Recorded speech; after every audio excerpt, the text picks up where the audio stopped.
A paz do Senhor Jesus, estamos iniciando mais um Instantes Finais, a sua aula de escatologia no seu lar. Eu quero agradecer por sua audiência, a você que diariamente assiste ao nosso programa, a você que tem divulgado, recomendado a seus familiares, irmãos e amigos. Que Deus te abençoe, que as bênçãos de Deus continuem sendo derramadas sobre você e toda a sua família.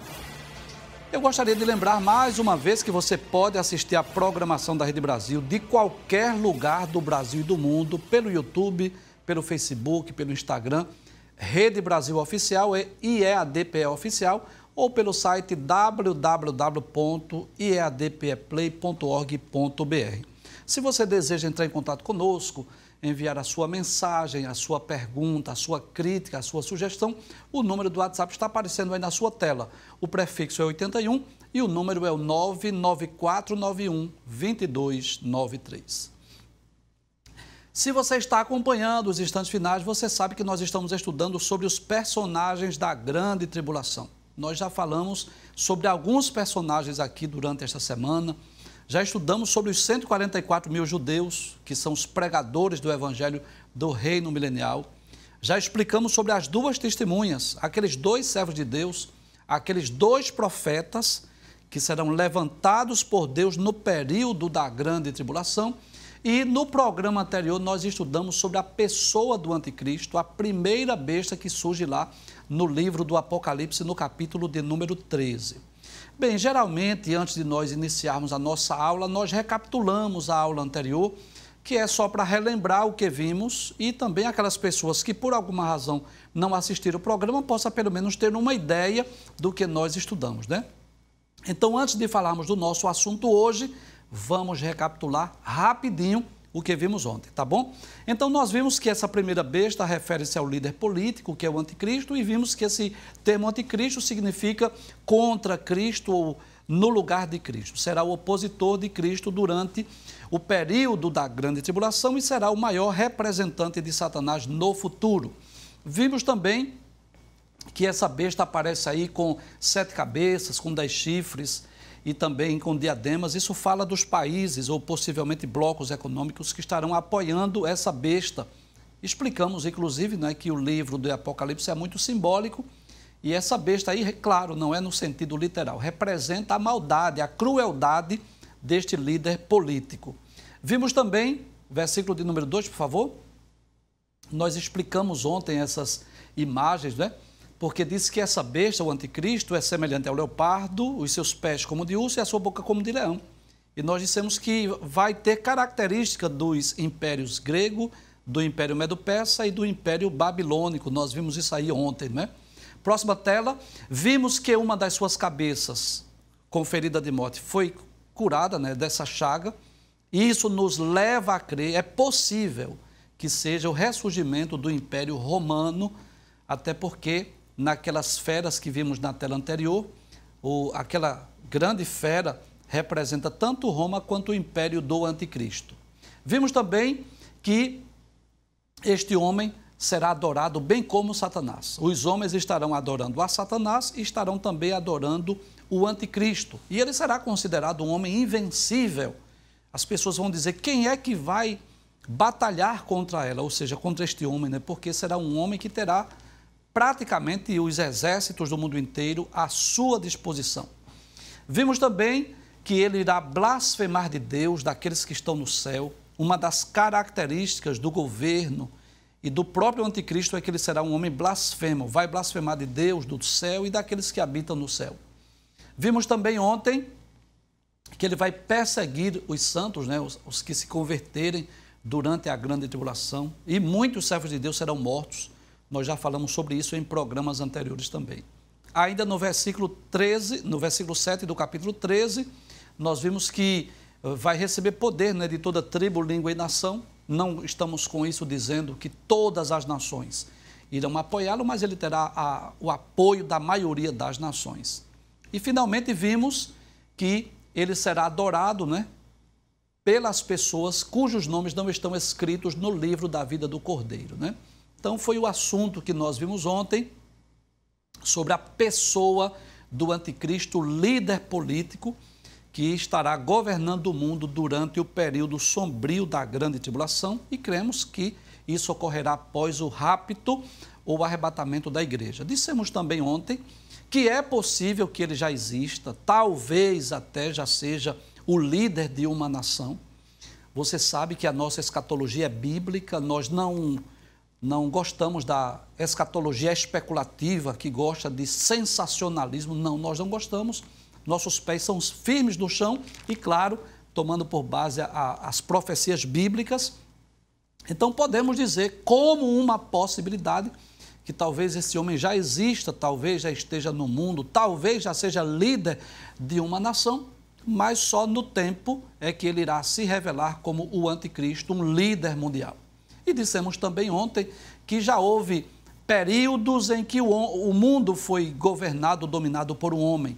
Falamos sobre Nabucodonosor lá na Babilônia, falamos sobre Ciro e Dario lá na Média, lá na Pérsia, falamos sobre Alexandre o Grande lá na Grécia, falamos sobre os imperadores romanos, né? Os Césares de Roma. Foram homens que chegaram a governar, a dominar o mundo, ou pelo menos grande parte dos países do mundo. E no futuro, né? Claro, com a tecnologia, com a globalização, eu posso dizer com muita tranquilidade. Nunca foi tão fácil governar o mundo como hoje, por conta da tecnologia e por conta, né, da globalização. Tudo hoje se torna mais fácil, né?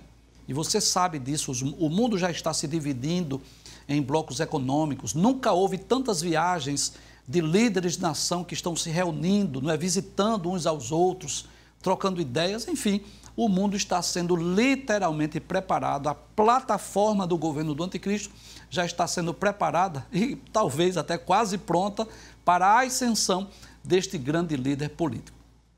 Mas, antes de eu falar sobre o nosso assunto de hoje, você sabe que antes que Jesus viesse ao mundo, né? Antes que Jesus viesse cumprir o seu ministério aqui na terra, Deus preparou o quê? Um profeta. Quem foi? Muito bem, João Batista, o precursor do Messias, a voz do que clama no deserto. João Batista foi o homem que teve a missão, a incumbência de preparar o caminho do Senhor. E foi ele que teve o privilégio de batizar Jesus lá no Rio Jordão. E foi ele que apontou para Jesus dizendo: eis o Cordeiro de Deus que tira o pecado do mundo. E com este líder político que nós falamos, né, o anticristo, não será diferente. Haverá um líder religioso, um líder religioso que estará lhe apoiando, lhe ajudando, lhe assessorando, dando a este homem também o poder religioso. Então nós já dissemos isso, mas eu vou dizer, como disse o apóstolo Paulo, eu não me canso de dizer-vos as mesmas letras ou as mesmas palavras, porque isto é segurança para vós. Durante o período da grande tribulação, o mundo será governado por uma tríade satânica. Satanás, através do líder político, que é o anticristo, e através do líder religioso, que é o falso profeta. E é sobre este falso profeta que nós vamos falar hoje, que está no capítulo 13 do livro do Apocalipse, a partir do versículo de número 11, nós vamos estudar sobre esse personagem que é o falso profeta. Observe aí, a equipe de Atos preparou essa imagem aí, porque ele é comparado aí com uma besta, né, com uma fera com 2 chifres, sendo que a primeira besta, ela surge do mar, surge das nações, e este surge da terra, né? O falso profeta ou a segunda besta surge ou emerge da terra, por isso que não está aí no oceano. Há alguns teólogos que acreditam que ele terá uma linhagem judia ou judaica pelo fato de dizer que ele surge da terra, talvez ele surja até da própria nação de Israel. Não significa dizer necessariamente que ele tenha que nascer em Israel, mas talvez seja um judeu, tenha linhagem judia. Vamos ver o que é que a Bíblia diz. Hoje vamos estudar Apocalipse capítulo 13, a partir do versículo de número 11. Então, quem será este falso profeta? Será um líder religioso, um homem que vai auxiliar o anticristo, que estará na terra durante a grande tribulação. Claro, talvez esse homem já esteja na terra também, mas estará atuando de forma mais específica durante o período da grande tribulação. O que é que leva-nos a entender que este homem conseguirá fazer? promover um movimento religioso, unindo as religiões de uma espécie de ecumenismo, formando uma poderosa religião mundial. Então, tudo nos leva a crer que, através da aliança, do pacto de paz que o anticristo vai trazer à Terra, é possível que ele consiga reunir as religiões numa espécie de movimento ecumênico.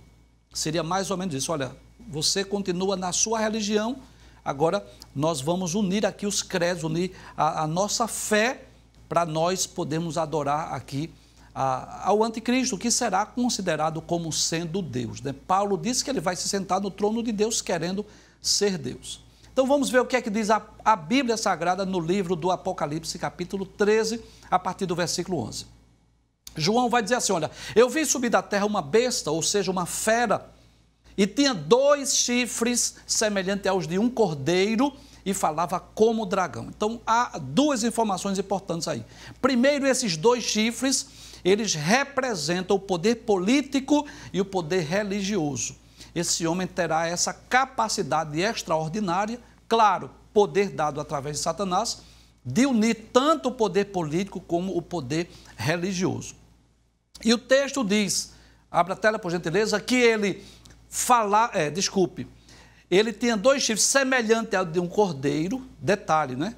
Ou seja, o que é que nós pensamos em um cordeiro? Como um animal inofensivo, meigo, manso. Mas observe que ele falava como dragão. Então ele vai transparecer ser um grande homem de Deus, um grande líder, um homem religioso, de um coração bom. É isso que ele vai deixar a transparecer. Por isso que diz que ele era semelhante ao cordeiro. Mas observe que ele falava como dragão. E quem é o dragão no livro do Apocalipse? Muito bem, Satanás. Então Satanás estará também agindo no mundo através desse líder religioso. Vamos ver o que diz o versículo 12. O versículo 12 diz que ele exerce todo o poder da primeira besta. Ou seja, ele terá também a autoridade, poder dado por Satanás, o mesmo poder que foi dado ao anticristo, né? E faz que a terra e os que nela habitam adorem a primeira besta. Quem é a primeira besta? O anticristo, muito bem, cuja chaga mortal fora curada. Então, ele vai promover uma espécie de adoração. Se você é crente há um bom tempo, se você já leu a história da igreja, você sabe disso, que nos primeiros séculos da era cristã, havia o culto ao imperador. Você sabe que os imperadores romanos, os Césares, eles se sentiam como se fossem deuses. Havia, nos primeiros séculos da era cristã, havia templos dedicados aos imperadores, havia imagens, havia estátuas, e aqueles homens exigiam adoração. Esta foi uma das razões pelas quais a igreja foi duramente perseguida nos primeiros séculos. Por quê? Porque os cristãos não adoravam a César. É claro, respeitava a autoridade política deles, é claro, não temos dúvida disso, mas não chegavam a adorar porque eram homens, não é, falhos, sujeitos aos pecados, não eram homens santos, não eram deuses, na verdade. Então, o que é que vai ocorrer no futuro? É que os homens serão obrigados, motivados, incentivados, influenciados para adorar o anticristo. E, indiretamente, quem adorar o anticristo está indiretamente também adorando a Satanás. Eu quero ler mais uma vez esse texto. Observe que diz que ele exerce todo o poder do anticristo na sua presença, e faz que a terra e os que nela habitam adorem ao anticristo, cuja chaga mortal fora curada. Eu já falei sobre isso ontem. É possível que essa chaga mortal seja o ressurgimento do Império Romano. Então, assim como a missão de João Batista era preparar o caminho do Senhor, era fazer com que as pessoas seguissem a Cristo, qual será a principal missão desse líder religioso, desse falso profeta? É induzir ou conduzir os homens a uma falsa adoração, a adorar o anticristo, como se ele fosse o Cristo, o Messias ou o próprio Salvador do mundo. Vamos para o versículo de número 13. Observe que diz que ele faz grandes sinais, de maneira que até fogo faz descer do céu à terra, à vista dos homens. Isso nos faz lembrar o que nós vimos esta semana quando nós estudamos sobre as duas testemunhas. Nós vimos que Deus dará poder às duas testemunhas que farão até cair fogo do céu. Quem quiser persegui-los e prendê-los, vai sair fogo da sua boca. E nós vamos perceber que assim como lá no Êxodo, no livro do Êxodo, Moisés fez milagres diante de Faraó.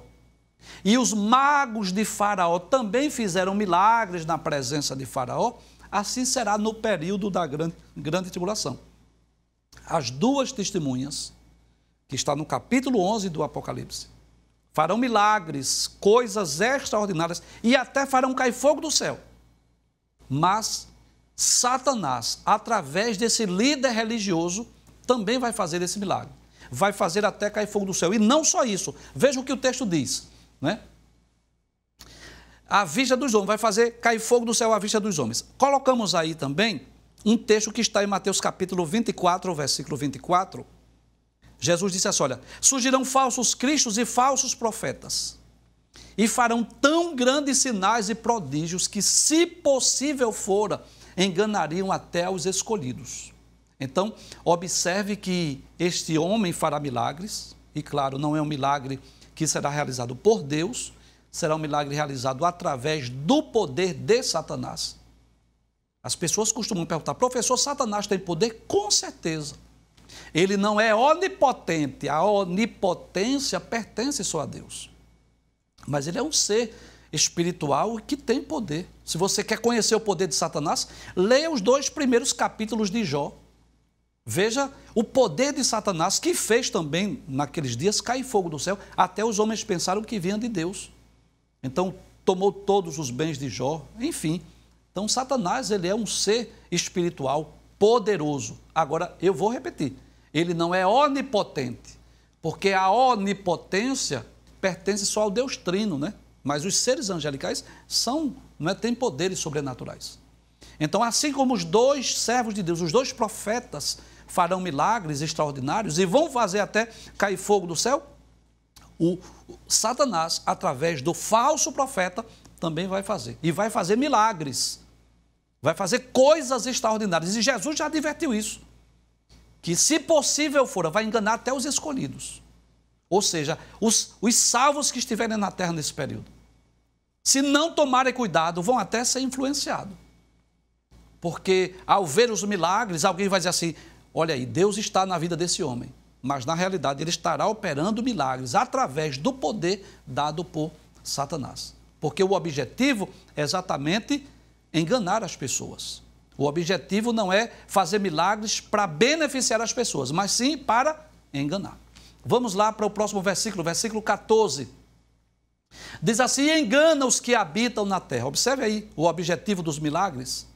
O objetivo dos sinais, engana os que habitam na terra, com sinais que ele foi permitido que fizesse na presença da besta, dizendo aos que habitam na terra que fizesse uma imagem à besta que recebera a ferida de espada e vivia. Então ele vai fazer sinais, vai influenciar com certeza muitas pessoas, e ele vai fazer com que as pessoas possam adorar esta imagem que será erguida, será levantada. Você sabe, lendo a Bíblia Sagrada, nós sabemos disso, que já houve outras épocas, outros períodos que imagens foram erigidas, foram erguidas. Você lembra do capítulo 3, quando Nabucodonosor também erigiu uma imagem, uma estátua, para que todos adorassem. Já falamos sobre os imperadores romanos, sobre os Césares, havia o culto ao imperador. Então isso tornará a existir mais uma vez. Ele vai influenciar as pessoas, levar as pessoas a uma falsa adoração, adorar o anticristo. E vai haver uma espécie de uma obrigatoriedade. É bom lembrarmos isso. Não é uma questão de escolha, eu vou se eu quiser, Não, não é bem assim. Porque os homens serão monitorados. Nós já vivemos numa época em que, em certo aspecto, todos nós já somos monitorados. Porque não temos um chip no nosso corpo, mas nós já temos um chip no nosso celular. Então já é possível até monitorar, saber de onde viemos, para onde vamos, você sabe disso. Existem câmeras em praticamente todos os lugares que a gente vai. Então, em certo aspecto, os homens estão sendo monitorados. Imagina na grande tribulação, quando houver uma imposição. Amanhã eu vou falar sobre o 666, se Deus permitir. Nós vamos explicar sobre o 666. Então, haverá uma obrigatoriedade para que os homens tenham essa marca da besta e vai se tornar muito mais fácil monitorar as pessoas. Você lembra, por exemplo, que 600 anos antes de Cristo, né? Há 2.600 anos atrás, quando Nabucodonosor erigiu aquela estátua, aquela imagem, você veja que Sadraque, Mesaque e Abednego foram lançados na fornalha. Por quê? Porque não adoraram a imagem. Alguém viu que eles não se curvaram, não se prostraram. Então, quando for erguida essa imagem, essa estátua, e as pessoas forem obrigadas a adorar, quem não participar daquela adoração será morto, será perseguido. Vamos ver o que diz o versículo de número 15? Né? Então diz que foi-lhe concedido, obrigado, foi-lhe concedido que desse espírito à imagem da besta, para que a imagem da besta falasse, e fizesse que fossem mortos todos os que não adorassem a imagem da besta. Bem, essa imagem aí é de um computador moderno, sofisticado, né, onde tem um armazenamento de dados aí, uma espécie de um servidor, de um computador com a capacidade extraordinária de armazenar informações do mundo inteiro. É claro que isso aí é uma foto meramente ilustrativa, né? Mas é só para a gente ter uma ideia, porque acreditamos nisso, que esse líder político anticristo, com esse líder religioso falso profeta, irá usar todos os recursos tecnológicos.